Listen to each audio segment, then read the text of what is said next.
স্মৃতিসৌধে পুষ্পস্তবক অর্পণ ও রাষ্ট্রীয় সালাম থেকে বিরত থাকলেন এসপি। স্বাধীনতা দিবসে ব্রাহ্মণবাড়িয়া স্মৃতিসৌধে উপস্থিত থাকলেও বেদিতে ফুল দেননি তিনি। এমনকি শহীদদের উদ্দেশ্যে সালাম দেওয়া থেকেও বিরত থাকতে দেখা গেছে তাকে। জানিয়ে সামাজিক যোগাযোগ মাধ্যমে শুরু হয়েছে নানা আলোচনা সমালোচনা।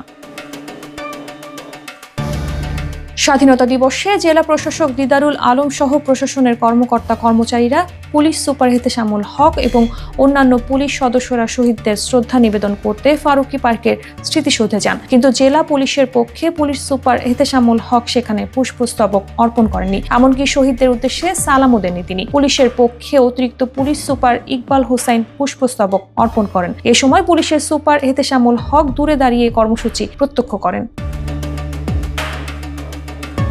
এর আগে গত 21 ফেব্রুয়ারি আন্তর্জাতিক মাতৃভাষা দিবসেও শহীদ মিনারে ফুল দেননি তিনি। যদিও তার পাশে থাকা জেলা প্রশাসক মোহাম্মদ দিদারুল আলম ও অতিরিক্ত পুলিশ সুপার মোহাম্মদ ইকবাল হোসাইন তখন পুষ্পস্তবক অর্পণ করেন। টানা 2 জাতীয় দিবসে পুলিশের সর্বোচ্চ স্থানীয় কর্মকর্তা হিসেবে পুষ্পস্তবক অর্পণ না করায় অনেকেই প্রশ্ন তুলেছেন তার রাষ্ট্রীয় আনুগত্য নিয়ে।